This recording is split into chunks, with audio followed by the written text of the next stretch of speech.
पातर राम पातर करी हैया ठाड़े बनिया दुकान जी। पातर राम पातर करी हैया ठाड़े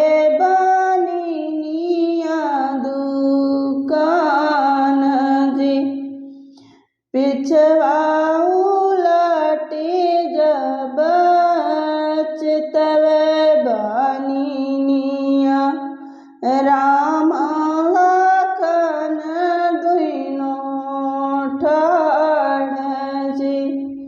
पिछवा उलटे जब चितव बनिया राम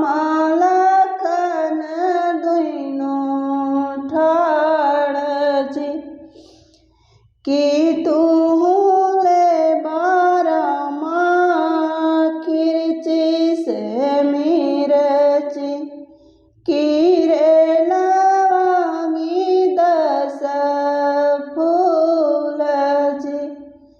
कि तू ले बारा खिरची से मिर्ची कि रे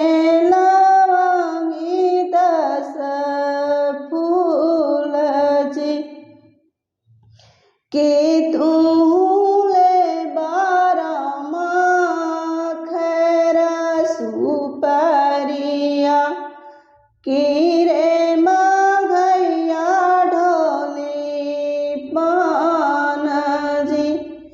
कि तू ले बारा खैरा सुपरिया कि रे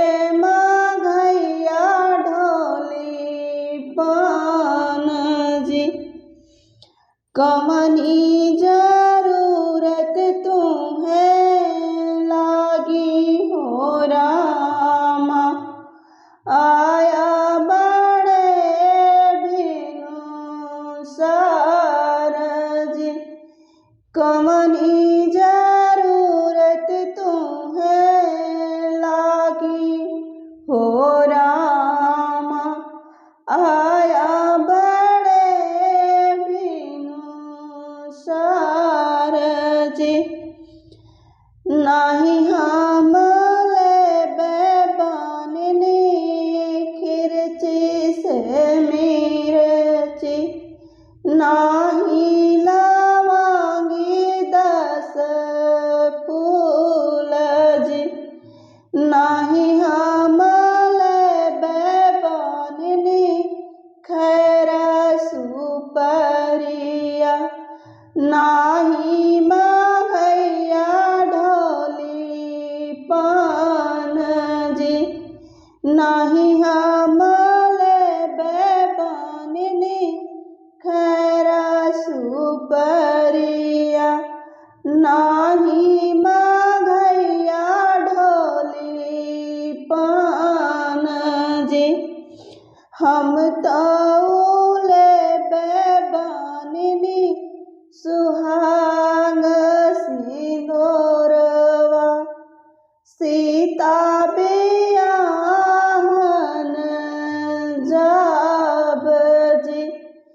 हम तो लेबे बननी सुहाग सिंदूरवा सीता बियाहन जब जी। सिंदूरा के तौलत होई गई छिकिया दाएं बाएं बोले लागे कागजी। सिंदूरा के तौलत होई गई छिकिया दाएं बाएं कागजी। अरे अरे